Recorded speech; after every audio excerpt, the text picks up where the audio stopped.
కాడ ఉన్నాడు ఇవన్నీ వదిలేసుకున్నాడు వెళ్ళిపోయాడు వాళ్ళు ఎవరు పట్టించుకోలేవాడిని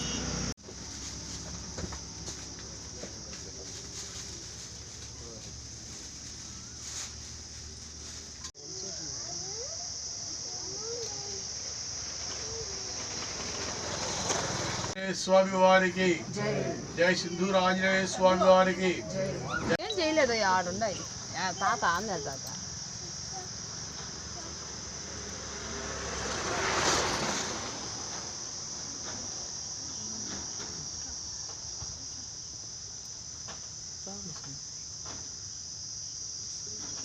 హరిత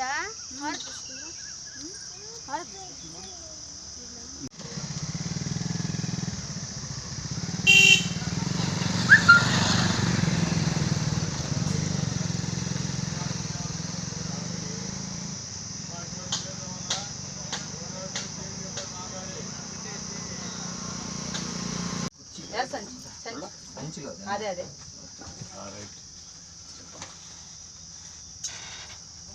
ಒಳ್ಳೆ తీసుకుంటారు ఇది అది దాస్తాను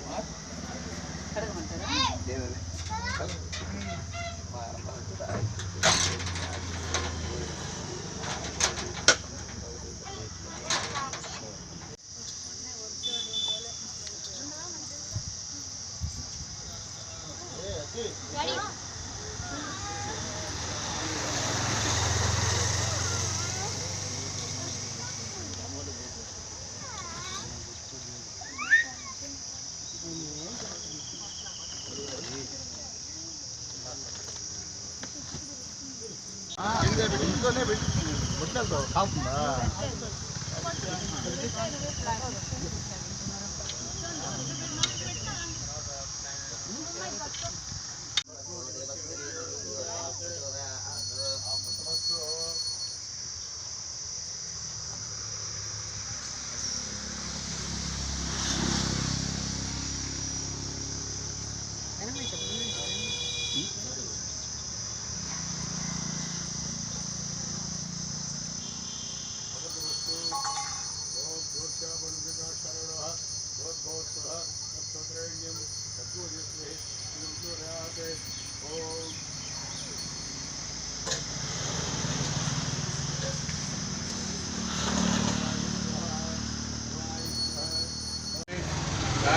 व्यापारी विलवातुगारिच्य वृष्टपदे पदे पापो पापकर्महं पापस्वांसभव राहिमा कृपया देवशरणादस्वर हरिदाशरणं नास्ति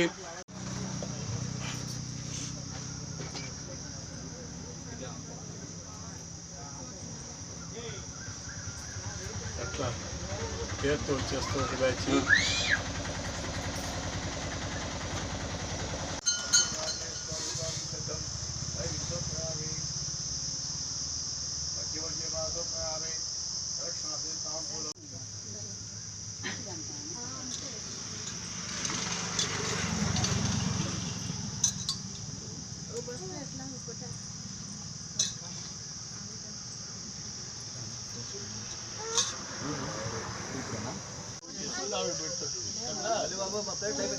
సరే చిన్నది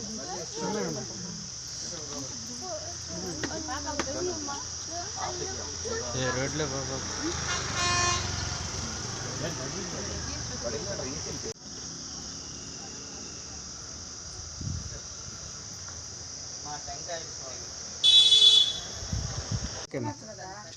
ఓం నమో శ్రీరామాయ నమః. నెల్లూరు జిల్లా విడవరం మండలం పాలప గ్రామాల్లో గౌడపల్లి సరిహద్దులో వేయించేసి ఉన్న శ్రీ శ్రీ శ్రీ సింధు వీరాంజనేయ స్వామి వారి యొక్క ఆవిర్భావం. ఈ విగ్రహము ఎవరి చేత స్థాపించలేదు, స్వయంభూగా స్వామివారు ఒక ఇసుక రోడ్లో వచ్చారు. ఆ రోడ్లోంచి ఇక్కడికి ఆ బండి రాగానే ఆ డోరు ఊడిచ్చింది. అక్కడి నుంచి స్వామివారి యొక్క విగ్రహం ఇసుకలో నుంచి బయటకు వచ్చింది. దాన్ని స్థానికంగా ఉండేటువంటి మా యొక్క గ్రామానికి చెందినట్టుగా గౌడపాడకు చెందినటువంటి వాస్తవ్యులు బడుగు సుభాషిత మహేష్ దంపతులు మరియు బడు శ్రీహరి పెద్దవాళ్ళ చేత అందరి చేత కూడా ఈ స్వామివారి విగ్రహాన్ని ఇక్కడ స్థాపించారు. అయితే స్వామివారి ప్రత్యేకత ఏంటంటే అశ్వత్థం కింద అనగా రాగి చెట్టు కింద వీరాంజనేయ స్వామి ఉంటూ చాలా విశేషం. పైగా ఆయన యొక్క దృష్టి అంతా కూడా జలం మీద పెట్టాడు, తూర్పు చూస్తున్నాడు. ఆ ఉండేటి స్థానం అశ్వత్థం అంటే రావి చెట్టు. రావి చెట్టు కింద ఏ దేవుడున్నా కూడా 33 కోట్ల దేవతల యొక్క శక్తి వాడికి ఉంటుందని వేద ప్రమాణం. అలాంటి ప్రమాణం అనుసరించి మా గ్రామం కాకుండా ఇతర గ్రామాల నుంచి కూడా ఎంతోమంది వారి వారి కోరిక తీర్చుకోవాలని వివాహం, విద్య, ఉద్యోగం, సంతానం, ఆరోగ్యం ఇక్కడ మంచి విషయాలతో అందరూ ఇచ్చేయడం, అందరూ సత్ఫలితాల పదం దొరుకుతుంది. అలాంటి వీరాంజనేయ స్వామి వారి యొక్క ప్రతిమ ఇక్కడ చాలా ప్రశస్తమైంది, చాలా మహిమార్థమైనది. కావున ప్రతి ఒక్కరు కూడా స్వామివారు సేవించి స్వామివారి అనుగ్రహానికి ఆయన మహిమకు పాత్రులై నిరంతరము స్వామిదాసుడుగా స్వామి భక్తులుగా ఉండేలా అని చెప్పి అందరిని ప్రార్థిస్తున్నాం.